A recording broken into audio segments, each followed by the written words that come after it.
Hello to welcome your YouTube channel Vidya प्रवाह।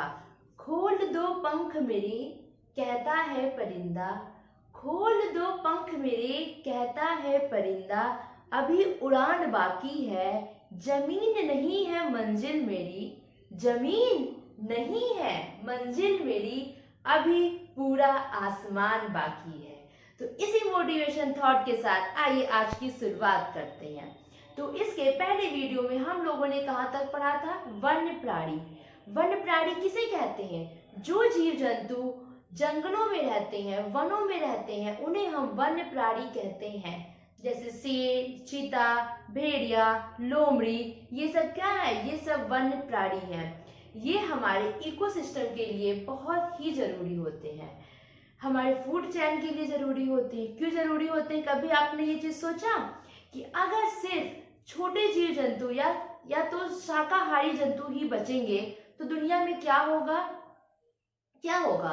अगर सिर्फ छोटे जीवधारी या शाकाहारी जीव जंतु बचेंगे तो वो क्या करेंगे? हमारे फसलों को, हमारे पेड़ पौधों, फ्रूट, फल सबको खा के खत्म कर देंगे और उनको खाने वाला कोई नहीं रह जाएगा। इसलिए उनको खाने वाले की भी जरूरत है, उनसे मांसाहारी जीवों को। मांसाहारी जीव होंगे तभी तो शाकाहारी जीवों को खाएंगे, वरना शाकाहारी जीवों क्या होगी? वृद्धि हो जाएगी, वो कोई खाने वाला ही नहीं होगा। मांसाहारी ज्यादा हो जाएंगे तो उनको कौन खाएगा? माइक्रो ऑर्गन, सूक्ष्म जीव खाते हैं। जैसे आप एक तरीके से समझ सकते हैं, घास को कौन खाता है? घास को खरगोश खाएगा। खरगोश को कौन खाएगा? खरगोश को शेर खाएगा, चीता खाएगा। तो शेर चीता को कौन खाएगा? सूक्ष्म जीव, माइक्रो ऑर्गन्स खाते हैं। इसी को क्या कहते हैं? ये एक चैन बना, इसी चैन को कहते हैं फूड चैन, जो कि हमारे जीवन के लिए बहुत ही इंपॉर्टेंट होता है। तो आइए हम आपका अगला टॉपिक देखते हैं, जैव विविधता, बायोडाइवर्सिटी। बायोडाइवर्सिटी का क्या मतलब होता है? डाइवर्सिटी मतलब विभिन्नता, विविधता। किसमें विविधता? जीवन में, बायो में विविधता। किसी स्थान पर पाए जाने वाले विभिन्न प्रकार के जीव जंतु, पेड़ पौधे जैव विविधता कहलाते हैं। किसी भी स्थान पर, किसी विशेष स्थान पर जीव जंतु हुए, पेड़ पौधे हुए, अलग अलग प्रकार के जीव हुए, कोई छोटा है, कोई बड़ा है, अलग अलग प्रकार के जीव जंतु हुए, प्राणी हुए, पेड़ पौधे हुए, कोई छोटा है, कोई आम है, कोई नीम है, कोई सागवान है, अलग अलग प्रकार के पौधे हुए। तो ये क्या है? ये विविधताएं तो है, इसमें विविधताएं हैं, हमारे जैव में विविधताएं हैं। इसके लिए क्या जरूरी है? इसमें कुछ शर्तें होती हैं जैव विविधता की। दो शर्तें हैं, एक तो अत्यधिक वर्षा, दूसरा उच्च तापमान। अत्यधिक वर्षा क्यों आवश्यक है? अगर वर्षा नहीं होगी तो पेड़ पौधे कैसे उगेंगे? अगर वर्षा होगी तो अलग अलग प्रकार के पेड़ पौधे उगेंगे, घना वन होगा, घने जंगल होंगे, जिसमें अनेक प्रकार के जीव जंतु पाए जाएंगे। अलग अलग प्रकार के जीव जंतु पाए जाएंगे, कोई छोटे, कोई बड़े, कोई अलग प्रकार के। तो क्या हो? इनमें विविधताएं होंगी, इनमें भिन्नताएं होंगी। यही है हमारी जैव विविधता। इसीलिए इसके लिए दो शर्तें रखी गई हैं, वर्षा और उच्च तापमान। टेम्परेचर भी बहुत जरूरी है। अगर टेम्परेचर एकदम लो हो जाएगा तो वहां पे क्या होगी? वहां पेड़ पौधे जीव जंतु का सरवाइव करना बहुत ही मुश्किल होगा, वहां नहीं हो पाएंगे। अगर बहुत ही ज्यादा हाई हो जाएगा तो क्या होंगे? जल जाएंगे, रह ही नहीं पाएंगे। इसीलिए एक नॉर्मल, एक अच्छा टेम्परेचर भी हमारे जैव विविधता के लिए आवश्यक होता है। इसीलिए जब ये दो चीजें होंगी तो वहां पे जैव विविधता होगी। अब आते हैं अगला पॉइंट पे, जैव मंडल, बायोस्फीयर। बायोस्फीयर क्या है? पृथ्वी का वह भाग जहां जीवन संभव है, वह भाग जहां जीवन संभव है, जहां जीवन जीने के योग्य है, वो स्थल, वो जमीन, वो वायु, वो जल, वो जैव मंडल में आएगा। कौन कौन आएंगे जैव मंडल में?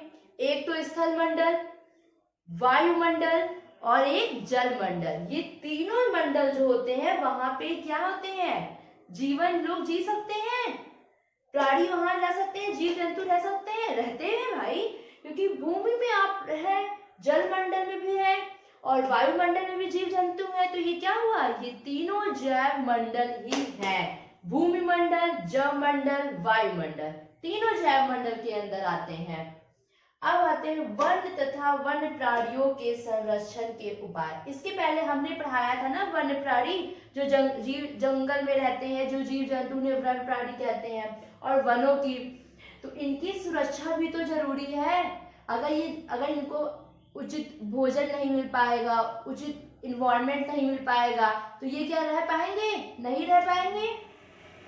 तो इनके लिए क्या जरूरी है? इनके लिए संरक्षण जरूरी है। इनका संरक्षण हम किस रूप में कर सकते हैं? व्यक्तिगत तथा सामाजिक प्रयासों के कारण।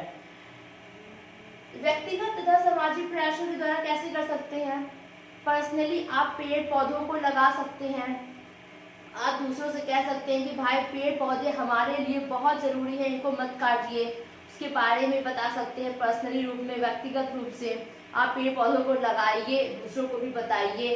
और क्या है? सामाजिक प्रयासों के द्वारा। सामाजिक प्रयासों में आपका समाज, आपके जो सरकार है वो अलग अलग नीतियाँ ला रही है, अलग अलग पेड़ पौधों के लिए नीतियाँ ला रही है कि कैसे पेड़ों को बचाना है, कैसे वन्य प्राणियों को संरक्षण करना है। जो जीव जंतु लुप्त होने के कगार में आ गए हैं, उनका आप संरक्षण कैसे करिए, इसके बारे में बताती है। पेड़ों को काटने से मना कर रही है, तो ये क्या कर रही है?